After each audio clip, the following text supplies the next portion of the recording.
YouTube! I just did a check. I haven't done a video on this for ages. So this is a Washburn Force 2, which has one single coil. It's sort of like an attempt at improving a Strat, sort of. Kind of feels a bit Telecasterish though, because it's like a square, you know, doesn't have the chamfer there or on the back, so it's sort of Teleish. But if you actually look at the outline of the body, it's pretty much Strat shaped. The difference being here, so you can see that these scoops, instead of going like this and like this, because that's where the heel is, you know, where you attach the neck on this guitar, the neck attaches on down here, so a normal Strat would kind of, you know, the heel would be here, so just basically, just if you imagine the body just kind of going, and then like that, you get a kind of Strat, to have a Strat, easy to find. There. We've got Strats everywhere. Yeah, aye. So if I hold these two up together, you can probably sort of see that they're, yeah, kind of exactly the same, apart from obviously this. As I said, if you imagine taking a Strat and just going like that, and then instead of the neck bolt being there, you put it there. Kind of what you've got here. I'm doing a couple of guitars today, and they both kind of hit a bit of a stumbling block. It can take longer than I thought, so neither I'm going to be ready for a video today. So I'm going to have a wee break and play the guitar. Yay! Won't take long to talk through the pickup combinations on this guitar. One, this is a Washburn Power Sustain, which is pretty much a DiMarzio Super Distortion made by Goto, I think. That's kind of it. This bridge is the sort of tremolo version of what's on the Washburn Falcon there. That's a Washburn as well. These were made by, I think this was 1983, I think. By that point, Yamaki had closed and they were finished off by Tushin, possibly. Although, I don't know if that's really that well known. Could be Dinah, who made my Ibanez Blazer. It's kind of got that sort of feel about it. I don't know, I'm just going by what it plays like. It does have the most amazing finish. It's got the amazing finish which you're not going to see in any of these pictures. But you can see the grain through the top, like, you know, you can on like really expensive Telecasters, like Fenders and stuff. It's got that sort of finish. It's got a really thin neck on it. Slight V. I do have a Force 3, which is a year earlier, and it's got a deep V neck. But this, I still think you could argue is a V neck, but not excessively so. It feels dead. The thing about a V neck is, you know, it's like it's kind of like shaped like that on the inside of your hand. So when you're at the edges, it feels really thin, but in the middle it's quite thick. But overall it's tiny. I can play the. You can get your thumb right over. Good. Bullet truss rod, rocking. Washburn branded, would just be Goto tuners. Yeah, let's make some noise. So clean, I'll not be doing clean very well. I've got reverb on. I'm playing through the orange TH30, which is behind me. I'll put some drums on. Bit of a blast. Rat pedal!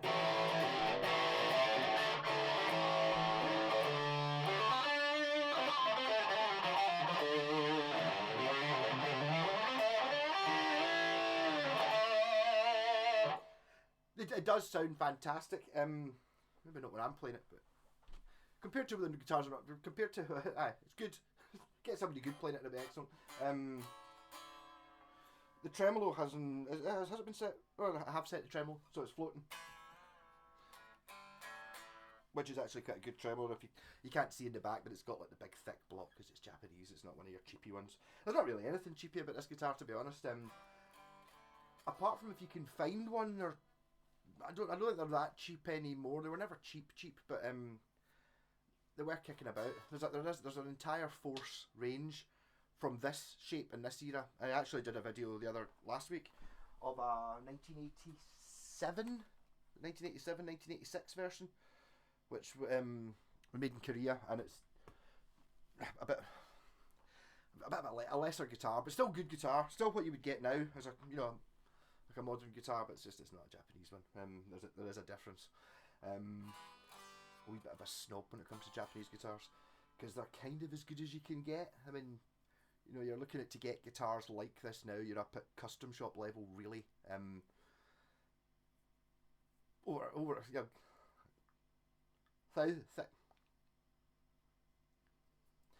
thousands of pounds anyway. And they don't cost that to buy. So you pick one up these for 500 quid or something. It's like, yeah.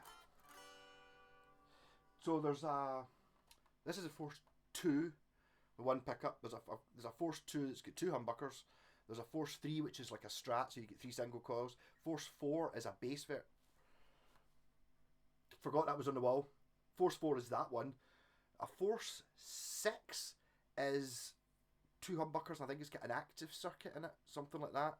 Force 6 has binding, and possibly binding. The Force 8 is another base, which is basically a Force 4 but with binding. And then there's a Force 30 or something like that, which is the one which has got like an active boost circuit in it or something like that. Kind of go from about 1982 to about 1985, 1986, something like that.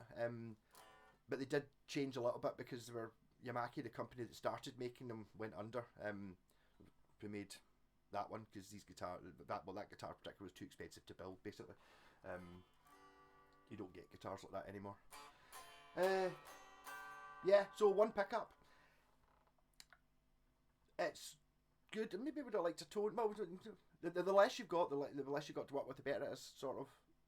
It's kind of sometimes it's quite liberating just having one pickup because you just have to deal with it. So if you want to play a sort of more naked, you have to just play slightly differently. There's also something to be said for, well, it is said, whether I agree or not, I can't decide. Single pickup guitars do tend to sound slightly, am I going to say better? They do have a thing, but there's the idea is if the more, like obviously the magnets are in a pickup kind of hold the strings to a certain amount, deaden them a wee bit, so they're less, if the string's not going to vibrate the same if there's a magnet pulling on it, so you get less sustain sort of. So that's one of the reasons why people sometimes take out the neck pickup thinking it's that. There's also some maybe in about the fact that it's obviously solid wood behind here, so there's no gap, so it's stronger, more resonant. I don't know.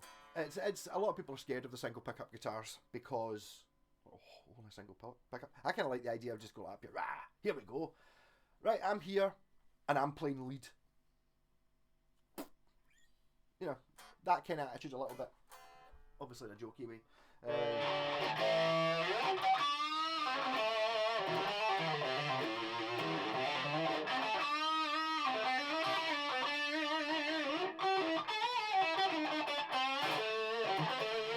I'm trying to write something. 8 minutes. I'm nearly finished. That's fine.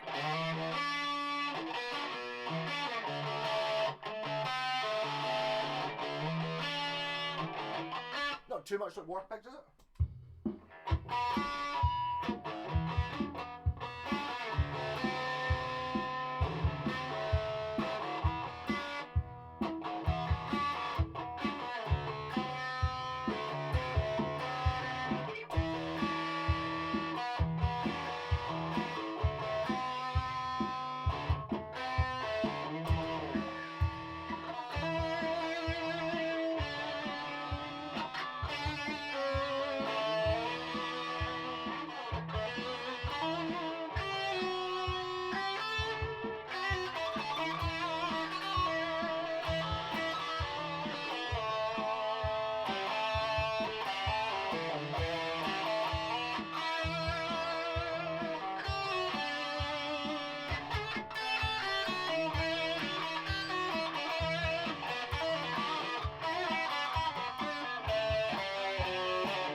actually the bass I've been using for standard tuning in the Black Sabbath band after the end, which you can't see because of the shadow on that amp.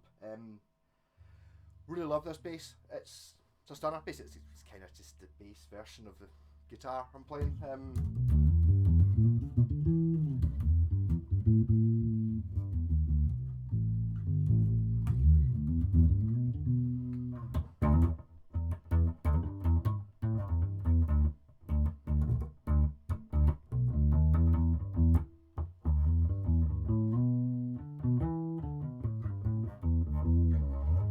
Yeah, I would love for that. So I want to put just let that cable sit on the floor and buzz like a mofo. That's fine. Don't do any harm. Back on electric guitar. As I said, I had plans for doing a video of one of the guitars I was fixing up this afternoon, but they both kind of things happened. So I'm just going to continue this. So rock on. Not actually that. Don't feel that bad after last night's live stream. Good fun again. Though.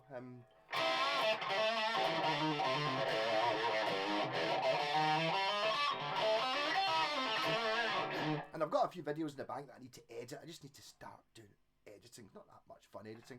I prefer playing the guitar. So this is really just my break, having a bit of a fling about. I don't even know what the hell am I playing.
I have no idea what kind of music this is.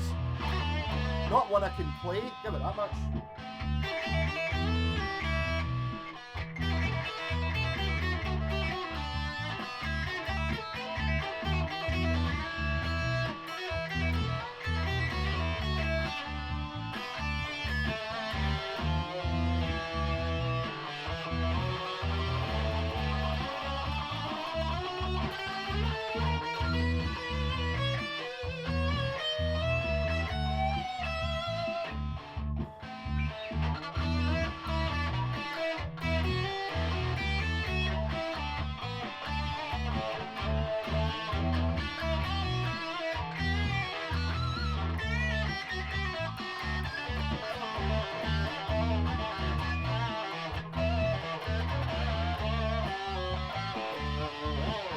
Maybe the fuzz will give me something to play.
might just try to play all the wrong notes.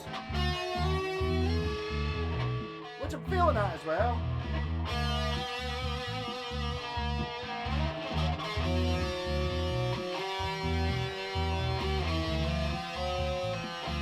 Oh, that's wrong.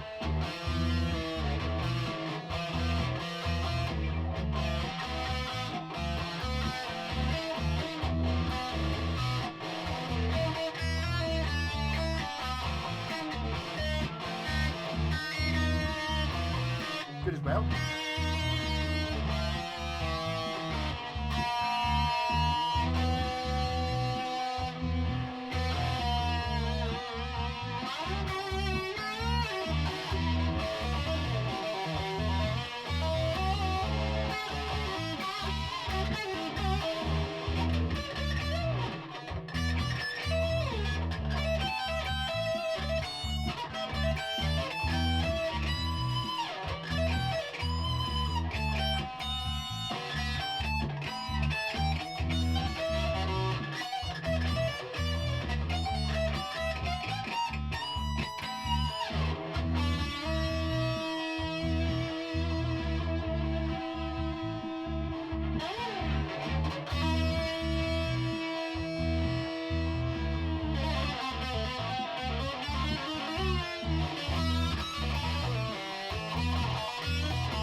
I'll stop punishing you right now then, will I?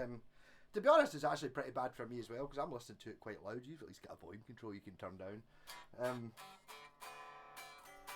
Yeah, so I don't know. I mean, sometimes it's good to jam. You never know. The thing is, that could have turned out to be like a pure epic song. Just playing something that didn't really make any sense, and then something might have fallen out. It didn't. It was a total failure, but I mean, you know. One of the tricks about playing the guitar is don't stop. keep going, even if it's really bad. Keep going, and there's a possibility that maybe it's not shit. You just don't understand it. Not in this case. It was shit. So if that was the overwhelming, that's what it was. But I mean, you know, sometimes something that sounds pure alien and wrong can actually turn out to be good. It was an accident sort of thing. Like the first song with fuzz in it was a broken channel on a mixing desk for the bass, and it was like it just pure fuzzed. It was like, after the record, it was like, oh, hold on, we'll use you in another channel. It was like, no, actually, that's got a thing, that fuzz bass, and that's where fuzz pedals came from. So that was a mistake. That wasn't the guy's fault though. This was my fault. I tried to do something else. I don't even know what I tried to do. Maybe try and prepare something like that. Anyway, I'm getting back to fixing guitars. Rock on. See you, Mara.